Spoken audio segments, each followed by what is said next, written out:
Ya, bismillahirrahmanirrahim. Assalamualaikum warahmatullahi wabarakatuh. Good morning everyone. Kali ini kita this is the last lesson ya for thematics, di mana kita adalah ini adalah pertemuan terakhir dari semester 1 ini ya untuk tematik ya. Jadi ini adalah materi terakhir di mana selanjutnya akan dilanjutkan dengan review dan juga daily test, maupun minggu depan kita akan menginjakan mulai melakukan penilaian akhir semester ya.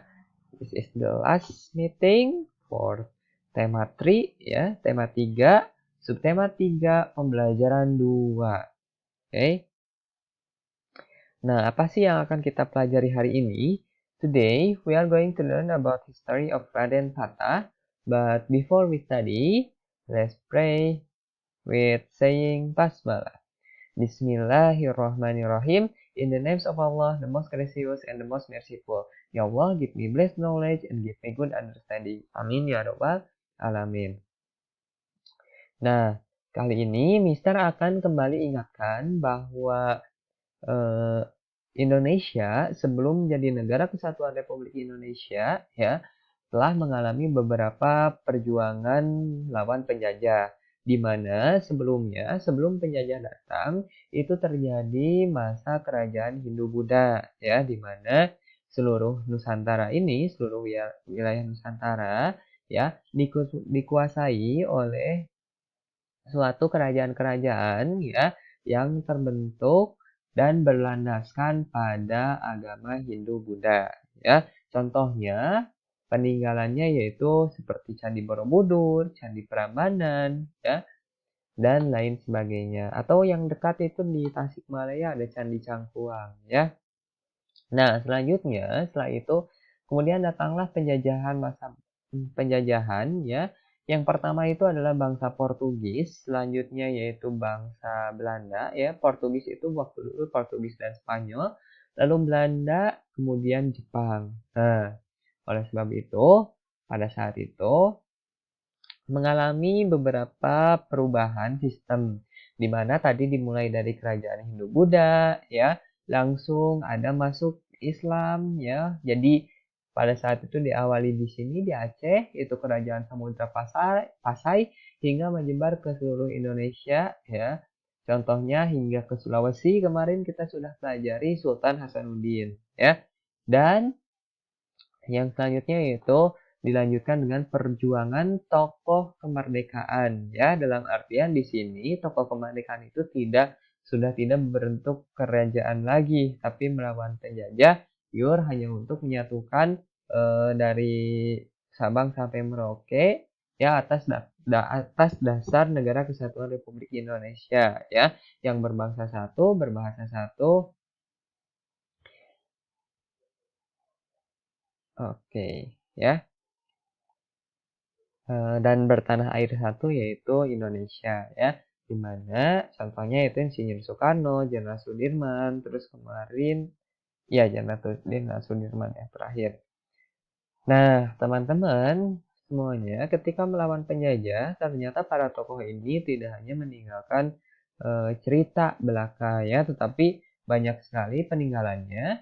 Yang pertama yaitu sikap kepahlawanannya. Kita sudah mempelajari dimulai dari Raja Purnawarman, kemudian keberaniannya Sultan Hasanuddin, terus kegagahannya Insinyur Soekarno dan kepintarannya Insinyur Soekarno, terus juga ketangguhannya Jenderal Sudirman, meskipun sakit dia tetap tidak pernah putus asa dalam melawan penjajah ya. Selain itu, yang selanjutnya itu pengaruh terhadap masa kini. Ada banyak sekali pengaruh terhadap masa kini, peninggalan-peninggalannya. Contohnya yaitu peninggalan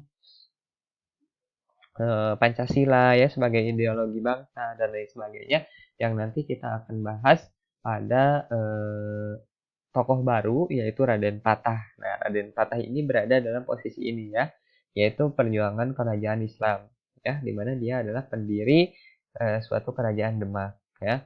Selain itu, peninggalan tokoh selanjutnya yaitu bangunan. Nah, bangunan ini banyak. Kalau dalam masa Hindu-Buddha itu banyak candi-candi seperti Candi Borobudur, Candi Cangkuang, Candi Prambanan, eh, dan banyak lagi candi lainnya. Oke, terus juga pada masa kerajaan Islam itu banyak sekali masjid-masjid seperti Masjid Demak, Masjid Kudus, eh, dan lain sebagainya. Wah, banyak sekali ya. Terus yang selanjutnya yaitu yang keempat, eh, kalau misalkan ini perjuangan kemerdekaan ini ada juga benteng ya dan lain sebagainya ya. Nah, yang selanjutnya semboyan atau ungkapan. Nah, semboyan atau ungkapan ini banyak sekali yang Mister ingat sih dari Raden Ajeng Kartini misalnya habis gelap terbitlah terang dan lain sebagainya ya. Jangan lupakan sejarah itu dari Insinyur Soekarno dan banyak sekali ya slogan-slogan atau semboyan yang dapat kalian cari ya. Nah, teman-teman, kita akan kembali lagi ke kerajaan Islam di mana kemarin sebenarnya kita sudah melangkah ke perjuangan kemerdekaan ya, tapi sekarang kembali lagi ke kerajaan Islam. Di mana ini sangat penting sekali bahwa beberapa raja dari kerajaan Islam di masa lalu dikenal dengan upayanya yang luar biasa untuk memajukan kesejahteraan rakyatnya. Nah, salah satu kerajaan Islam di Indonesia ini adalah Kerajaan Demak. Ya, Kerajaan Demak ini berada di Pulau Jawa ya, di mana di dekat dengan pantai utara Pulau Jawa ya. Nah, ini adalah suatu lokasi, ini peta lokasi pada zaman masa kerajaan, di mana ada beberapa kerajaan. Untuk Bogor itu dipegang Kerajaan Pakuan, lalu di daerah Sukabumi, Cianjur dan lain sebagainya itu Pajajaran. Lalu ini ada Banten dengan Kerajaan Banten, ada Jakarta dengan Kerajaan Sunda Kelapa, Jakarta Tangerang ya. Terus ada Kerajaan Galuh di Majalengka kalau tidak salah.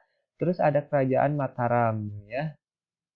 Ini luas sekali dan beberapa kerajaan lain seperti Kediri, Majapahit di Jawa Timur dan juga Pasuruan ya, Panarukan, Madura, Tuban, Lasem, Pati, Demak, Jepara. Nah, kali ini kita akan khusus membahas mengenai Kerajaan Demak, di mana Kerajaan Demak dipimpin dan juga didirikan oleh seorang raja yang bernama Raden Patah pada sekitar abad 15 Masehi.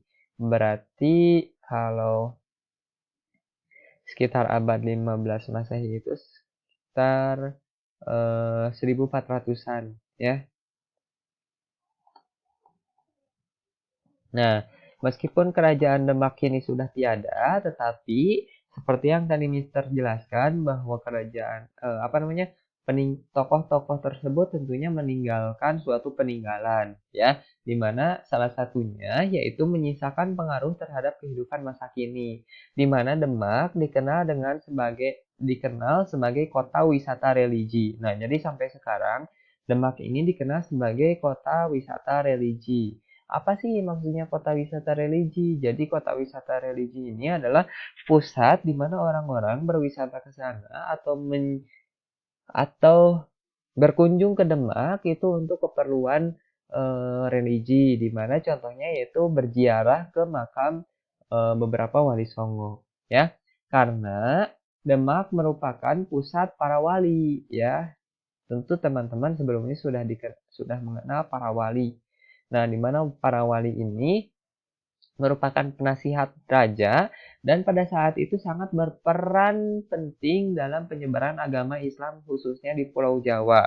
Jadi pada waktu itu ada 9 wali songo ya.